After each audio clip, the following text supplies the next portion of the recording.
Let's go to Tenerife. Tenerife has one of the best climate on Earth. That is why millions of people visit the island all year long.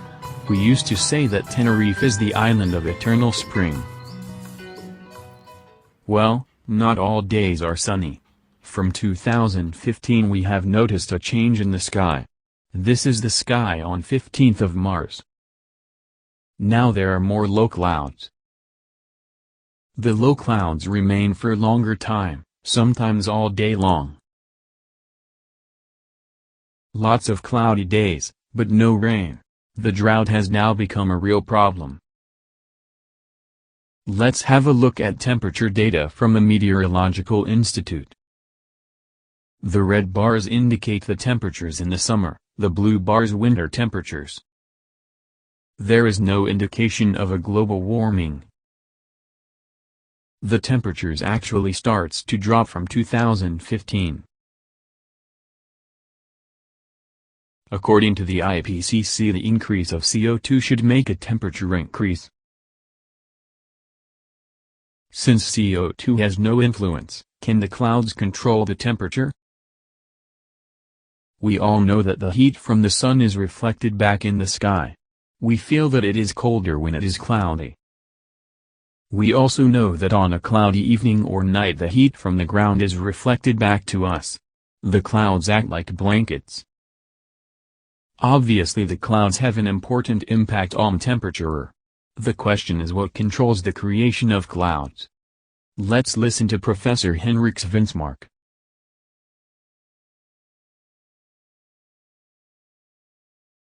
Okay, so what you see here is our solar system.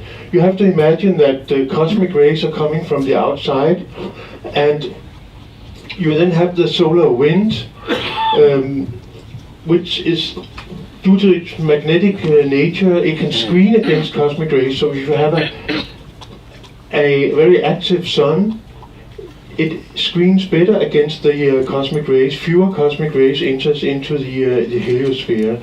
So solar activity can modulate the amount of cosmic rays.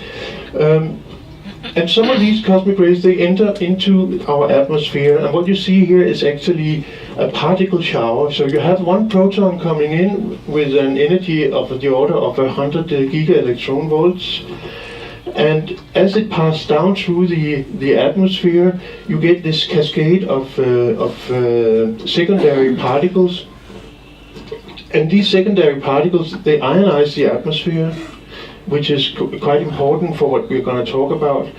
But also you produce new isotopes. For instance, you produce carbon-14. Carbon-14 then goes into CO2. It might end up in the organic material, and then you can look at how much carbon-14 there is to carbon-12 in certain tree rings. And that says something about how active the sun has been back in time. So we have a way of seeing solar activity and how the changes in cosmic rays over time. But there's also other isotopes like beryllium, which stick to ice, and then it falls down on the ice sheets, and then you can drill out ice cores, and then you can look at that, and you get an idea of how solar activity changed through time. And now I give you an idea of the cosmic rays that are entering into our atmosphere. Now I want to show you that when you have a change in the cosmic rays, you apparently have a change in climate. So this is one example, and it's been shown many times. But what we have here is over the last 12,000 years, where this black curve is the number of icebergs moving over the North Atlantic. It's sort of an indirect measurement of temperatures, of course, because we don't have ways or instrumental records of temperature going back. But this is an indirect way of getting where small grains, when the iceberg moves over the North Atlantic, small grains fall down on the bottom, and then you can drill down and take up a sea core, and then you can look at how many small stones there is as a function of time, and that gives you the changes in in the number of icebergs moving over.